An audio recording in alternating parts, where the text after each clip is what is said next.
وہ خزائن جو ہزاروں سال سے مدفون تھے، اب میں دیتا ہوں اگر کوئی ملے امیدوار، کوئی ملے امیدوار۔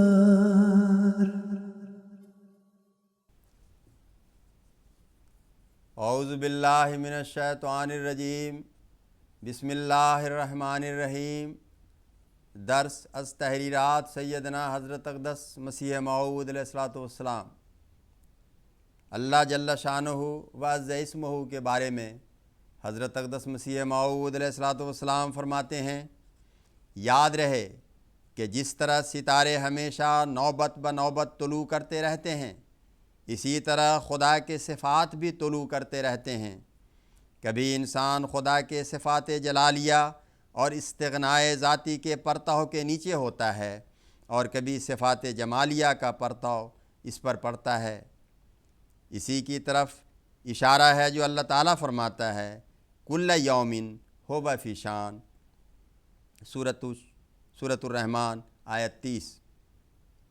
پس یہ سخت نادانی کا خیال ہے کہ ایسا گمان کیا جائے کہ بعد اس کے کہ مجرم لوگ دوزخ میں ڈالے جائیں گے، پھر صفات کرم اور رحم ہمیشہ کے لیے معطل ہو جائیں گی اور کبھی ان کی تجلی نہیں ہوگی، کیونکہ صفات الہیہ کا تعطل ممتنع ہے، بلکہ حقیقی صفت خدا تعالیٰ کی محبت اور رحم ہے، اور وہی الصفات ہیں، اور وہی کبھی انسانی اصلاح کے لیے صفات جلالیہ اور غضبیہ کے رنگ میں جوش مارتی ہے، اور جب اصلاح ہو جاتی ہے تو محبت اپنے رنگ میں ظاہر ہو جاتی ہے، اور پھر بطور محبت ہمیشہ کے لیے رہتی ہے۔ خدا ایک چڑچڑے انسان کی طرح نہیں ہے جو خواہ نخواہ عذاب دینے کا شائق ہو، اور وہ کسی پر ظلم نہیں کرتا بلکہ لوگ اپنے آپ پر ظلم کرتے ہیں۔ اس کی محبت میں تمام نجات اور اس کو چھوڑنے میں تمام عذاب ہے۔ چشمہ مسیحی، روحانی خزائن، جلد 20، صفحہ 369 تا 370۔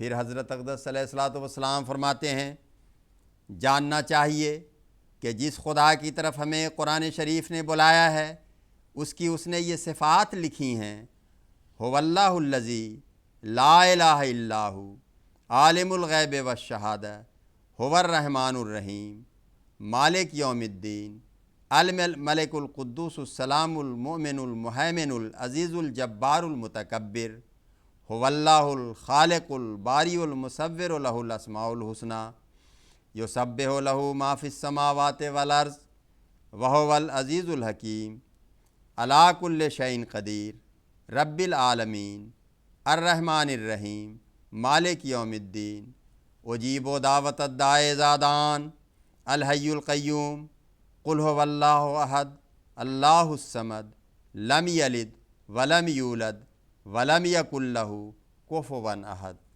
یعنی وہ خدا جو واحد لا شریک ہے، جس کے سوا کوئی بھی پرستش اور فرما برداری کے لائق نہیں۔ یہ اس لیے فرمایا کہ اگر وہ لا شریک نہ ہو تو شاید اس کی طاقت پر دشمن کی طاقت غالب آ جائے۔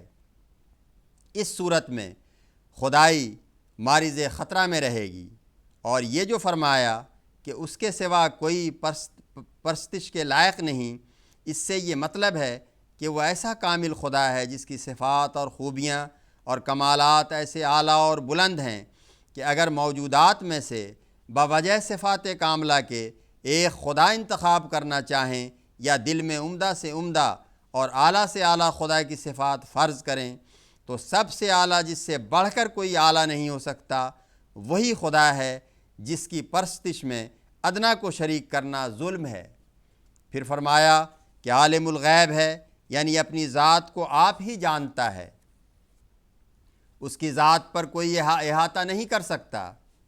ہم آفتاب اور ماہتاب اور ہر ایک مخلوق کا سراپا دیکھ سکتے ہیں، مگر خدا کا سراپا دیکھنے سے قاصر ہیں۔ پھر فرمایا کہ وہ عالم الشہادہ ہے، یعنی کوئی چیز اس کی نظر سے پردہ میں نہیں ہے۔ یہ جائز نہیں کہ وہ خدا کہلا کر پھر علم اشیاء سے غافل ہو۔ وہ اس عالم کے ذرہ ذرہ پر اپنی نظر رکھتا ہے، لیکن انسان نہیں رکھ سکتا۔ وہ جانتا ہے کہ کب اس نظام کو توڑ دے گا اور قیامت برپا کر دے گا، اور اس کے سوا کوئی نہیں جانتا کہ ایسا کب ہوگا۔ سو وہی خدا ہے جو ان تمام وقتوں کو جانتا ہے۔ پھر فرمایا کہ هو الرحمن، یعنی وہ جانداروں کی ہستی اور ان کے اعمال سے پہلے محض اپنے لطف سے، نہ کسی غرض سے اور نہ کسی عمل کی پاداش میں ان کے لیے سامان راحت میسر کرتا ہے، جیسا کہ آفتاب اور زمین اور دوسری تمام چیزوں کو ہمارے وجود اور ہمارے اعمال کے وجود سے پہلے ہمارے لیے بنا دیا۔ اس عطیہ کا نام خدا کی کتاب میں رحمانیت ہے، اور اس کام کے لحاظ سے خدا تعالی رحمان کہلاتا ہے۔ اور پھر فرمایا الرحیم، یعنی وہ خدا نیک عملوں کی نیک تر جزا دیتا ہے اور کسی کی محنت کو ضائع نہیں کرتا، اور اس کام کے لحاظ سے رحیم کہلاتا ہے، اور یہ صفت رحیمیت کے نام سے موسوم ہے۔ اور پھر فرمایا مالک یوم الدین، یعنی وہ خدا ہر ایک کی جزا اپنے ہاتھ میں رکھتا ہے۔ اس کا کوئی ایسا کار پرداز نہیں جس کو اس نے زمین و آسمان کی حکومت سونپ دی ہو اور آپ الگ ہو بیٹھا ہو اور آپ کچھ نہ کرتا ہو۔ وہی کار پرداز سب کچھ جزا سزا دیتا ہو یا آئندہ دینے والا ہو۔ اور پھر الملک القدوس، یعنی وہ خدا بادشاہ ہے جس پر کوئی داغ عیب نہیں۔ یہ ظاہر ہے کہ انسانی بادشاہت عیب سے خالی نہیں۔ اگر مثلاً تمام رعیت جلا وطن ہو کر دوسرے ملک کی طرف بھاگ جاوے تو پھر بادشاہی قائم نہیں رہ سکتی، یا اگر مثلاً تمام رعیت قحط زدہ ہو جائے تو پھر خراج شاہی کہاں سے آئے؟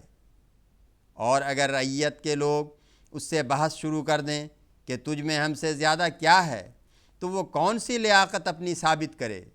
پس خدا تعالیٰ کی بادشاہی ایسی نہیں ہے۔ وہ ایک دم میں تمام ملک کو فنا کر کے اور مخلوقات پیدا کر سکتا ہے۔ اگر وہ ایسا خالق اور قادر نہ ہوتا تو دنیا کہاں سے لاتا؟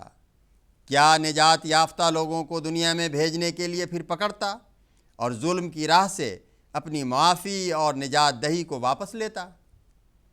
تو اس صورت میں اس کی خدائی میں فرق آتا، اور دنیا کے بادشاہوں کی طرح داغدار بادشاہ ہوتا جو دنیا کے لیے قانون بناتے ہیں، بات بات میں بگڑتے ہیں، اور اپنی خود غرضی کے وقتوں پر جب دیکھتے ہیں کہ ظلم کے بغیر چارہ نہیں تو ظلم کو شیر مادر سمجھ لیتے ہیں۔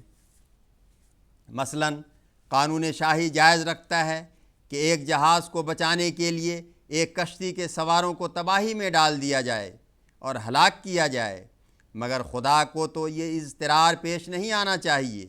پس اگر خدا پورا قادر اور عدم سے پیدا کرنے والا نہ ہوتا تو یا تو وہ کمزور راجوں کی طرح قدرت کی جگہ ظلم سے کام لیتا، اور یا عادل بن کر خدائی ہی کو الوداع کہہ دیتا، بلکہ خدا کا جہاز تمام قدرتوں کے ساتھ سچے انصاف پر چل رہا ہے۔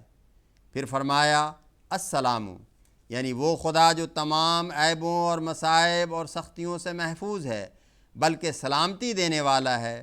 اس کے معنی بھی ظاہر ہیں، کیونکہ اگر وہ آپ ہی مصیبتوں میں پڑتا، لوگوں کے ہاتھ سے مارا جاتا اور اپنے ارادوں میں ناکام رہتا تو پھر اس بدنمونہ کو دیکھ کر کس طرح دل تسلی پکڑتے کہ ایسا خدا ہمیں ضرور مصیبتوں سے چھڑاوے گا۔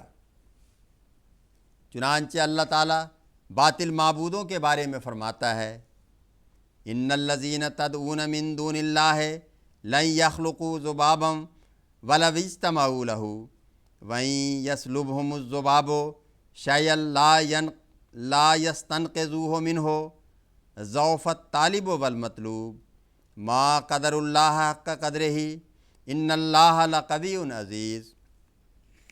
سورۃ الحج آیت 74 تا 75۔ جن لوگوں کو تم خدا بنائے بیٹھے ہو وہ تو ایسے ہیں کہ اگر سب مل کر ایک مکھی پیدا کرنا چاہیں تو کبھی پیدا نہ کر سکیں، اگرچہ ایک دوسرے کی مدد بھی کریں، بلکہ اگر مکھی ان کی چیز چھین کر لے جائے تو انہیں طاقت نہیں ہوگی کہ وہ مکھی سے چیز واپس لے سکیں۔ ان کے پرستار عقل کے کمزور اور وہ طاقت کے کمزور ہیں۔ کیا خدا ایسے ہوا کرتے ہیں؟ خدا تو وہ ہے کہ سب قوتوں والوں سے زیادہ قوت والا اور سب پر غالب آنے والا ہے، نہ اس کو کوئی پکڑ سکے اور نہ مار سکے۔ ایسی غلطیوں میں جو لوگ پڑتے ہیں وہ خدا کی قدر نہیں پہچانتے اور نہیں جانتے خدا کیسا ہونا چاہیے۔ اور پھر فرمایا کہ خدا امن کا بخشنے والا اور اپنے کمالات اور توحید پر دلائل قائم کرنے والا ہے۔ یہ اس بات کی طرف اشارہ ہے کہ سچے خدا کا ماننے والا کسی مجلس میں شرمندہ نہیں ہو سکتا اور نہ خدا کے سامنے شرمندہ ہوگا، کیونکہ اس کے پاس زبردست دلائل ہوتے ہیں۔ لیکن بناوٹی خدا کا ماننے والا بڑی مصیبت میں ہوتا ہے۔